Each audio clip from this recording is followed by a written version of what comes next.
Today I'm going to show you the secret to beautiful vocal productions. So if you're a producer who makes music that contains vocals, or you're a vocalist that makes your own music, I guarantee this will be the last vocal editing video that you'll ever need. So we got 4 important things to cover. Let's go ahead and jump into it. I have a vocal acapella that I'm going to be using in this video from my new vocal acapella pack. You can try the pack below for free. Number 1 is easy, and that is start with a good recording.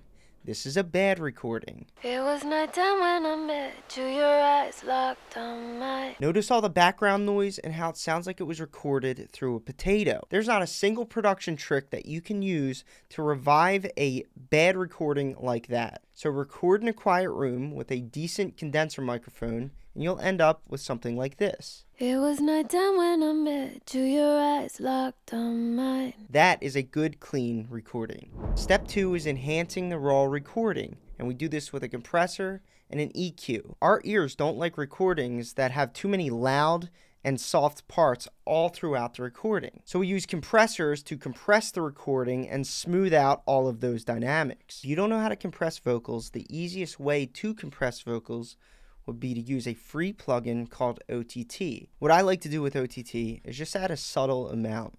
'Cause end of September we both parted ways. In June I remember. And you can hear just that little bit of depth added all that strength to the vocal. So here's the vocal without OTT. 'Cause end of September we both parted ways. And here it is with OTT.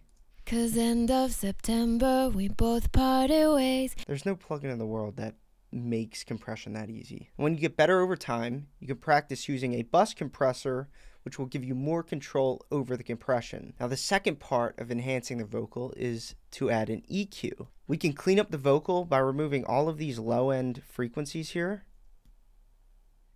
because this information is completely useless to the quality of the vocal. And the next thing I like to do with an EQ is add a little bit of air, and all that means is to boost around 8,000 hertz to your liking. 'Cause end of September we both parted ways. In June I remember seemed so. You're going to get a more natural sound with less of a boost, and a more processed sound with more of a boost. Now watch how after those 2 little steps, this vocal just cuts through the mix. It was nighttime when I met you, your eyes locked on mine.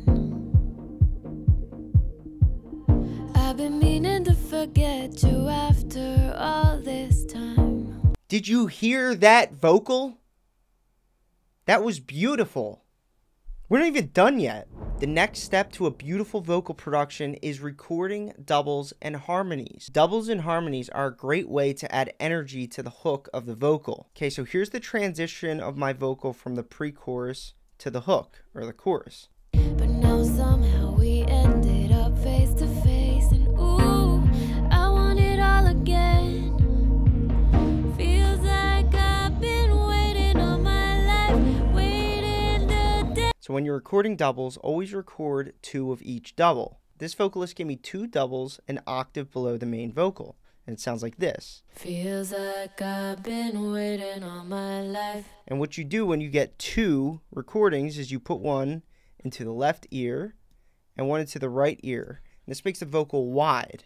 Feels like I've been waiting all my life, waiting to dance with you one more time. Vocals are in mono, so anytime you can add width with doubles, it adds a lot of energy. When I requested harmonies from this vocalist, she actually didn't give me harmonies.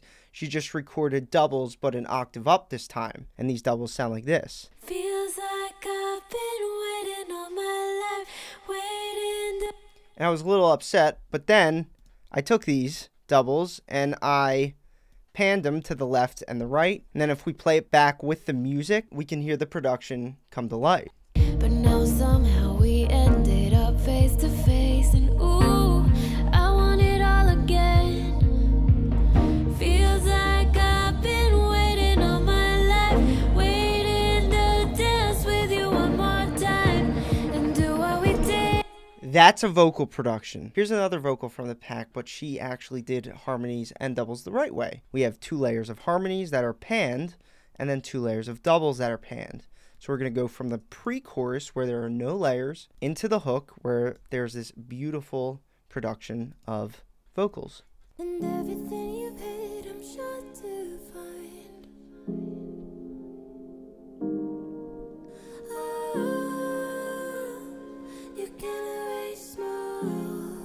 Isn't that beautiful?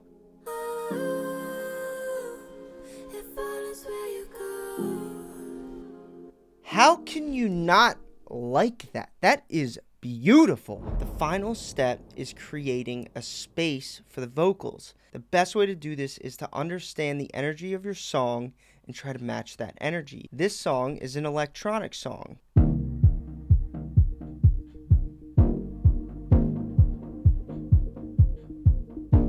So what I want to do is create a vocal that sounds like it's in space or in like an arena. And I do this with a lot of echo at a slower rate of speed. It was nighttime when I met you, your eyes locked on mine.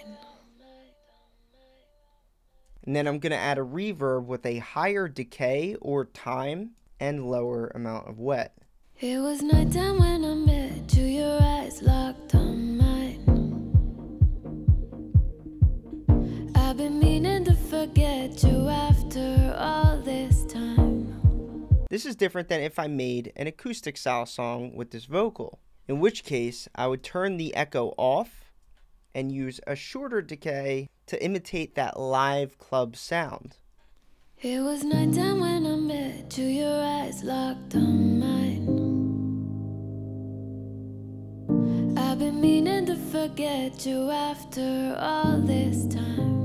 So you kind of sound like she's in a club. Makes me feel cool. That's a video for you guys. If you like the way I teach music production techniques, you will really like the way I teach in my courses that are linked below this video. Check out my courses and coaching program below if you would like me to teach you music production quickly and effectively. See you guys in the next video.